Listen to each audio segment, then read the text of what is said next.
Saudara-saudara, melayani Tuhan, lalu Tuhan memberkati kehidupan kita, itu adalah suatu hal yang berbeda dengan kita melayani Tuhan untuk mendapatkan uang. Membangun sebuah gereja itu adalah berbeda dengan mencari uang melalui suatu pelayanan gereja. Jika peraturan gereja telah mendahului firman Tuhan, maka itu sesungguhnya berarti bahwa setanlah yang menjadi pemimpin daripada gereja melalui manusia. Jika peraturan gereja lebih dikokohkan daripada firman, maka Tuhan hanya diperalat. Belum dibaptis anak-anak istri saya. Yang mudah-mudahan bergereja mendengarlah. Tolong kita melayani Tuhan itu jangan dikit-dikit uang seperti itu loh. Dia sering kasih duit ya minggunya, karena dia gajian dia mingguan, dia beli duit, ini duit buat beli baju kamu, sepatu kamu, beli apa-apa kamu gitu kan. Saya nggak punya apa-apa, selembar-lembar pun saya nggak punya. Terus saya merasa ini benar-benar suami yang baik. Ya, maka dari itu, karena sebenarnya kalau sifat manusia ngapain sih menikah dengan seorang janda yang nggak punya apa-apa. Saya juga orang miskin, bukan orang kaya, nggak gitu kan. Dengan betul-betul nggak punya apa-apa istri saya dulu gitu. Jalan-jalan sama saya aja, kancingnya aja pakai peniti dulu gitu loh. Saya aja, tapi kenapa kok saya mau gitu loh. Itulah makanya itu. Disitulah saya merasa inilah jalan yang Tuhan berikan untuk saya mungkin harus mengenal Tuhan Yesus. Di saat saya gereja ya awalnya biasa aja, karena bagi saya kan di dalam kekristenan kan saya harus mengenali siapa Yesus seperti itu kan. Saya mencari tahu lah tentang kebenaran itu. Saya kesana sini mendengar khotbah para hamba-hamba Tuhan, terus baca-baca Alkitab, sempat juga ketemu aliran Mormon. Karena waktu itu ada 2 orang bule naik kereta, dia memberitakan tentang Yesus Kristus. Karena saya lagi mencari tentang Yesus Kristus, ketemulah 2 orang bule itu lagi berkata-kata sama orang tentang Yesus Kristus. Dia turun dari kereta, saya ikutin, apa tujuan Anda ke sini? Dia bilang, saya misionaris Yesus Kristus. Tepat sekali, saya lagi mencari tentang kebenaran Yesus Kristus. Dikasihlah saya kitab Mormon. Saya baca-baca juga. Akhirnya saya konsultasi sama keluarga istri saya, karena saya Kristennya Kristen awam, nggak ada mentor saya untuk menjadi orang Kristen gitu kan. Pendeta pun nggak ada gitu kan.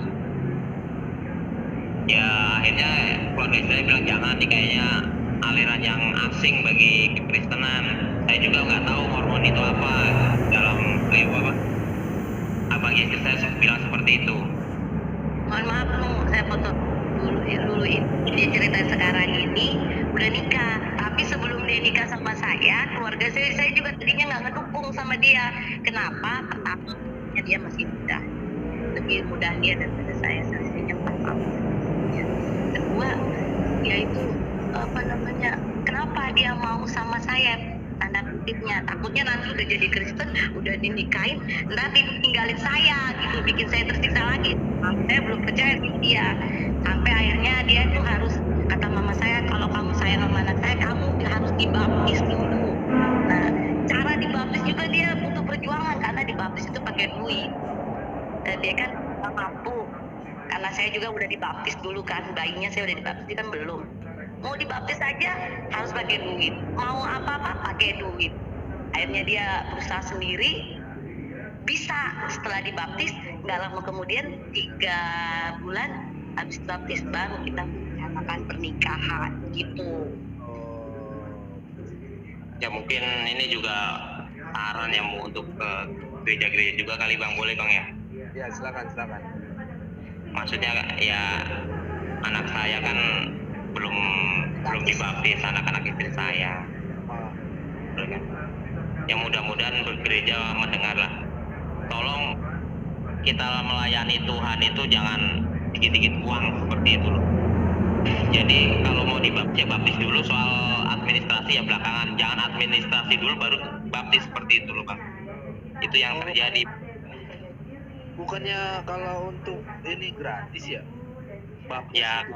di tempat kami gitu, makanya saya orang Kristen awam begitu kan, ditunjukkan seperti itu, saya kok beda dengan ajaran Yesus seperti itu loh bang. Gak ada sifat kasihnya gitu. Kalau ada gereja seperti itu ya mudah-mudahan bisa mendengar lah. Ya. Ini yang jadi seperti itu. Jadi sampai sekarang belum dibaptis nih. Siapa? Mohon maaf nih, saya potong lagi.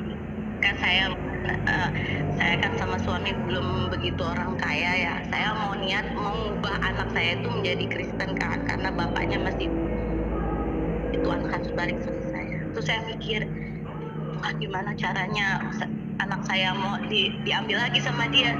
Itu anak saya ngelahirin, tapi statusnya masih agama sebelah gitu kan. Saya mikir gimana nih ngomong sama dia, gimana nih saya telepon tempat saya, gereja saya dulu nikah.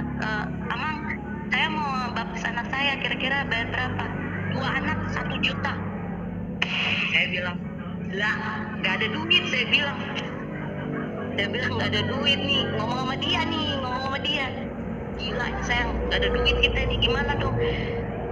Terus anak saya diambil kata saya gitu, karena saya takut kan, anak saya kan milik saya pribadi gitu. Dia bilang udah sabar. Sampai sekarang dia nggak berani ngambil anak saya, tapi tetap agamanya masih sebelah. Enggak, karena kami berdua di kakak itu ya udah Kristen, karena kami ada surat baptisnya. Anak-anak istri masih Muslim karena belum ada surat baptisnya.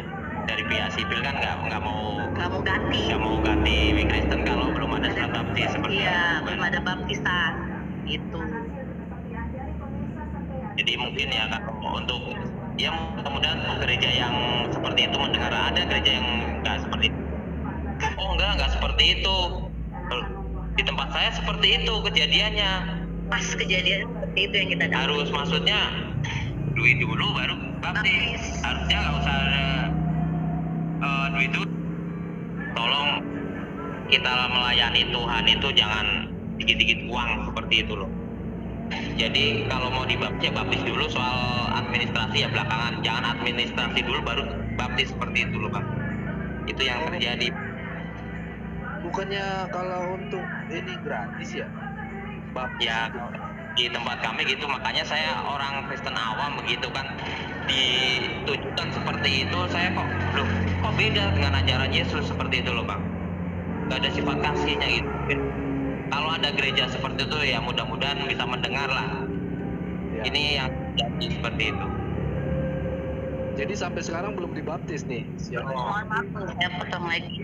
Kan saya kan sama suami belum begitu orang kaya ya. Saya mau niat mengubah anak saya itu menjadi Kristen kan, karena bapaknya masih itu anak harus balik sama saya. Terus saya mikir, gimana caranya anak saya mau diambil lagi sama dia. Itu anak saya ngelahirin, tapi statusnya masih agama sebelah gitu kan. Saya mikir gimana nih ngomong sama dia, gimana nih saya telepon tempat saya, gereja saya dulu nikah. Amang, saya mau baptis anak saya, kira-kira bayar berapa? 2 anak 1 juta. Saya bilang, lah nggak ada duit. Saya bilang nggak ada duit nih, ngomong sama dia. Gila, saya nggak ada duit kita nih, gimana dong? Ketika gereja telah menerjemahkan dirinya menjadi sebuah kegiatan pelayanan dengan nama pekerjaan Tuhan, tetapi tidak mengutamakan firman Tuhan sebagai yang terutama di dalam mengatur dan membuat sistem pelayanan itu, maka yang terjadi adalah niat baik manusia yang dihadirkan oleh keinginan daging dan keinginan atas kebutuhan, dan semuanya bergeser menjadi kebutuhan akan uang. Ketika kebutuhan akan uang tidak dikontrol oleh firman Tuhan dan roh Tuhan, maka kebutuhan akan uang berubah menjadi cinta akan uang. Cinta akan uanglah yang telah membutakan gereja, sehingga terlalu banyak orang Kristen sejak dahulu telah murtad dari kebenaran itu karena gereja. Ketika gereja bukan lagi menjadi alat kesucian Allah, ketika gereja bukan lagi sebagai alat keajaiban Allah, ketika gereja bukan lagi sebagai barometer iman yang diajarkan oleh Yesus, ketika gereja telah menjadi sebuah kerajaan duniawi yang diatur sistemnya oleh manusia yang mengabaikan kebenaran dari firman Tuhan. Ketika gereja tidak lagi berarti suatu kesatuan dengan kehendak Tuhan Yesus Kristus, maka jadilah gereja sebagai objek perjudian yang dimenangkan oleh setan dan pengikutnya.